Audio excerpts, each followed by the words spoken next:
What's up, baby? I'm sorry, do we know each other? Yes, we do. I bet I Yeah. And I bet you're saying that because I'm wearing the pink shirt. I didn't notice. Is it pink? It is pink, baby. Well, see, now, I know the show today is on something very important, and that's why I didn't want to acknowledge him. What is our show about today? Today's show is on Vanity, and that's why I'm wearing the pink shirt. I'm trying to work through that. We're going to need professional help. I can't help you. Because I have it just as bad as you. Oh, do you? Just had a facelift and dyed my hair white. Oh, I like it. It looks good, though. It has the distinguishing look to it. Yeah, extinguishing. Extinguishing. Okay, so here's the deal. Okay. Seriously, Vanity is kind of one of those things that we're almost okay with. I mean, it seems like we even chase it a bit. I certainly do. I'm a vain son of a gun, and I wish I weren't, because it gets in the way of happiness. Have you experienced that? Yes, you know, the way Vanity shows up for me is it prevents me from being present. Because in my head the whole time I'm thinking about how I come across, how I look, how superior I'm trying to be, or I think I am. And so it's just in the way of everything. It's in my relationships. And so I try to become mindful of it. And I try to do things that make me less vain. I totally agree with you on that. And I'll tell you one way that it's really affected my life in a bad way is I think when you try to really get across your points to people, when you're really seriously interested in communicating, as you say, you're focusing so much on how you're coming across that you forget the message. Often you lose it. And I heard a lecture by a guy named Neil Gaiman, G-A-I-M-A-N. He'll be in the show notes. He was talking to a group of graduates at school, and he said, you know, when you can walk down the street and you feel like you're virtually naked, and you feel like everybody is talking about you and that you're uncomfortable about your transparency, then you're starting to get it. Wow. And I think there's a lot to that, because vanity gets in the way of your authentic self, right? Absolutely. I mean, if we were naked and going around and all of us were sort of equals and we wouldn't have anything to compare, I mean, we'd be in a situation where it might be a little easier to communicate. Absolutely. And I think also what happens to us is when we're trying to be authentic, it evokes some kind of an artifice. There's an artificiality about trying it. You just gotta show up and do it. Yeah. That's right. With no regard to how people are going to react. Well, that's another thing, right? You were always worried about, part of the vanity is I want to be liked. I want to say something that doesn't offend you. Yeah, or, you know, I want you to think that I am all that, or I'm great, you know, or good looking. So it showed up all over the place for me. And it really it influenced what I did, how I acted, how I spoke. Some of the choices I made was all about vanity. Do you think that vanity is a problem for both men and women, or have you seen it in your life with ToBeRe, with some of the lady participants? And how does it differ? How does the gender, what does the gender do to vanity? How have you seen that showing up? Yeah, I've seen it show up, you know, it's a little bit different, but I think both genders are affected by it.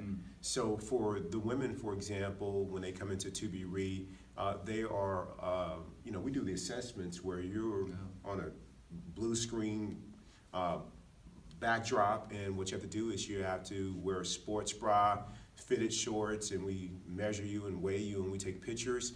And the pictures in the measuring isn't about, you know, saying that you're overweight or you're underweight. It's all about, this is your starting point, and we just want to measure how well you do in the journey to what your goals are. Not my goals, but what your fitness goals are. If you have goals for your body to be more fit, to be stronger, to be able to play with your kids, we measure it. And so, but I've seen women be really subconscious, who's going to be there, they can't see me like this, you know, whereas guys, you know, they are, most of the guys, there are a few, but most of the guys don't have that same kind of hesitation to get in front of the camera taking pictures, and I think that's because of how society works. But you know, you take a little different example, and you'd find men would be more vain. For example, I think if you get a bunch of guys talking, let's say at a bar having a beer, no one's going to be honest about how much they make unless they're making a hell of a lot more than the next guy. Oh, absolutely. Because that's where we live. We live in this competitive environment where we have to make a lot of money to be superior to our competitors. Oh yeah, and the same thing shows up in our group when it comes to the fitness side of things, is that guys, they're more, the women are like, hey, I'm gonna come in and do my best when it comes time to perform. Oh, yeah, Where the guys comparing themselves, like, what do you squat, you know, what do you bench press, or, you know, let me get in shape before I come work out with you guys. So they're all about, you know, more performance driven, and when it comes to physical activities. So that's the difference that I've seen. But I think that both genders are pretty much the same, at least in my experience over the last 10 years in ToBeRe, of being open and vulnerable, which is the exact opposite of Vanity, Right. when it comes to sharing themselves. You know, the very best part of them as well as the dark side, the shadow part of every human being. They're less open to doing that part of it. How did, I don't think we can ever get rid of vanity. I think that's sort of imprinted in the DNA of human beings. But how do you try to manage it? What do you do?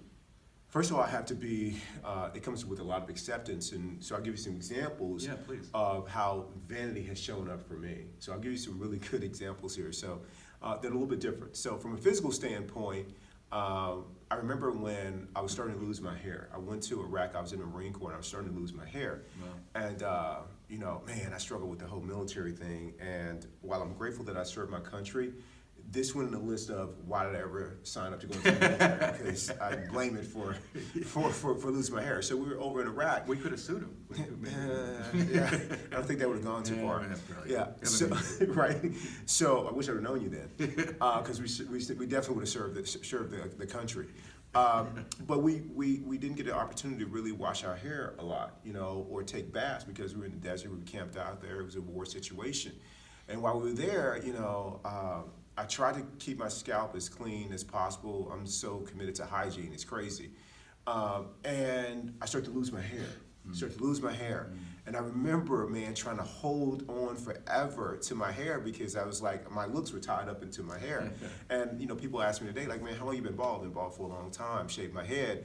And they were like, well, do you think you look better now or back then when you had hair? It's like, dude, without question, when I had hair. So, I mean, like, but I remember, you know, I was dating someone who lived in Mexico, and so they had a lot of home remedies. And I remember being in at night, you know, her mom made up this little, I know that, I'm glad, thanks for laughing, buddy, that really helps. But I remember like massaging my scalp with this potion. Oh, man, could have been lemon juice, who knows?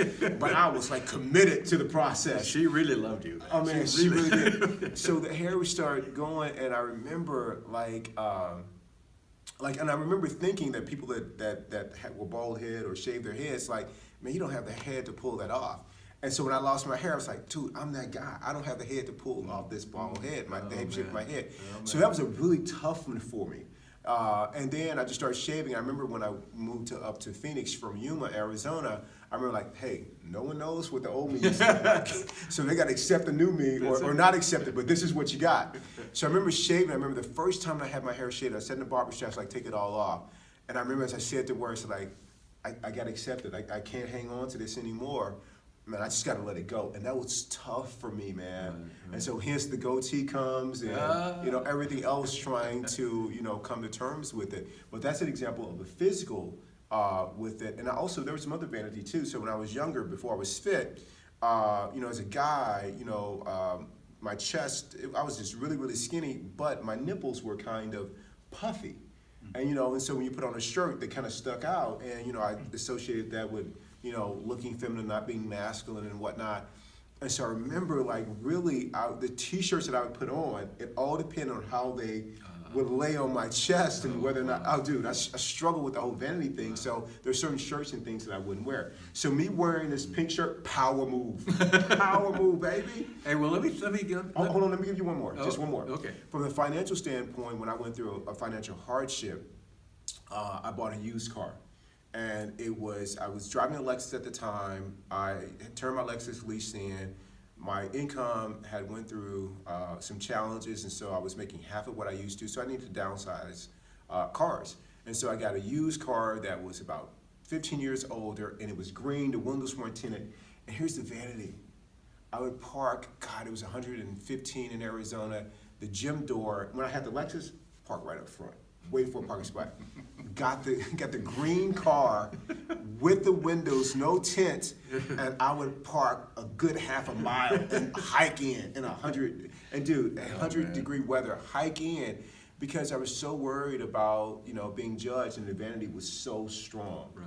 And now, 10-year-old Prius, head is shaved, pink shirt. I think I'm dealing with it pretty well. You stepped into a new identity. The whole new identity. It's a Man. brand new dude. I've accepted it, man, and I really got clear on what matters and what doesn't. I think acceptance is huge. Yeah. I mean, like I said before, I don't think we ever get rid of vanity as humans. Let me throw one other thing out that's kind of a... Well, before we do that, I want to hear your examples of vanity. I'm too vain to tell you.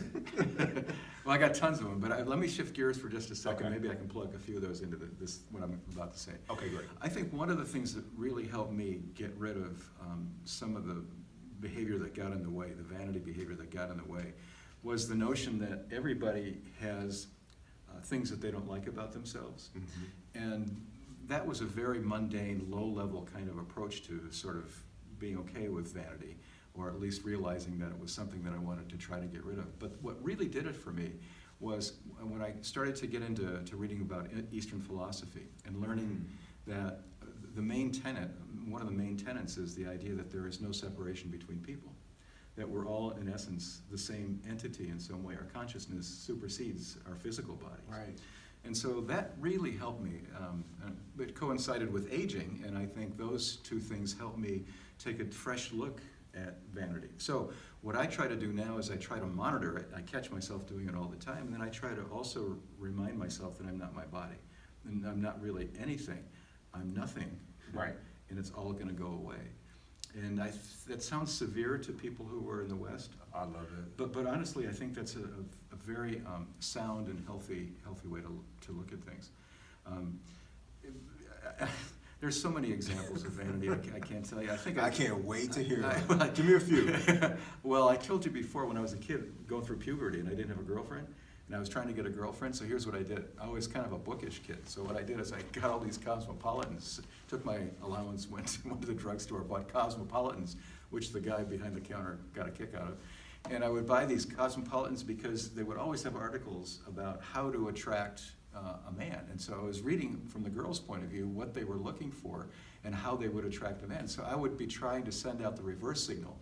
I'd try to buy the clothes that the men, that these gals liked. I'd try to have talk like they talked. One time I took up smoking a pipe and I had a cardigan sweater on, and I was 15. It was a little much. Yeah. Baby, you were all in. You were committed. I was in. It didn't do any good, man. It didn't do any good. I attracted all the weirdos, all the weird boys. And none of the girls in on me. Anyway, so, You weren't being authentic. You weren't being yourself. well, I thought it was. Yeah. I could just slide into something that would be really cool, and I'd be irresistible. Yeah. Yeah, but I think that it's a trap, right? It's a trap. So the idea is to monitor it and to realize that, in my judgment, to realize that we're all the same. It's all going away. We're all full of cracks and defects and so forth. And on the other hand, we're all perfect at the same time. Absolutely. I think, just piggyback on what you said is, I'm not my body. I'm not my material possessions. And just being okay with those things, having them or not having them, being fit and valuing your health is super important, but also realizing if something happens to where I got an injury, that my identity is not tied to that. My happiness comes from within. And detaching from those kinds of things is so freeing, so liberating. And I think when I can detach, and I think our audience too, when you can practice detachment from that identity, then you're free, and vanity has, loosens its grip on you. And when that happens, you have the opportunity to be present in the moment and be happy. And share with others too. I mean, that's part of the joy of sort of giving up this personal stake in who you are, is helping others, because I think you're naturally drawn to help others. And I think, Absolutely. I know this is really far afield, but I also think that one of the antidotes to vanity is to help others, to volunteer, as you do at Mayo's. And also, for example, going to the burn unit, being with kids. If you have this thing that you're disappointed because you didn't get your Lexus, or you have to drive a used car, God forbid, Go to the burn unit at the hospital and see kids who are bandaged up with no visitors and just sitting on their beds with nothing to do. That's heartbreaking, and there's things that you can do, read stories to them, or Right. be part of their lives, where Absolutely. you forget all about all of this nonsense. Yeah, I totally agree. Are we done? I think we are, my friend. I wanted to talk about sports betting, but I guess Not today. No time, eh? Not today. All right, my brother. All right, thanks, Rick. Okay, Appreciate it, buddy. man. I love you. I love you too. Take care. Thank you.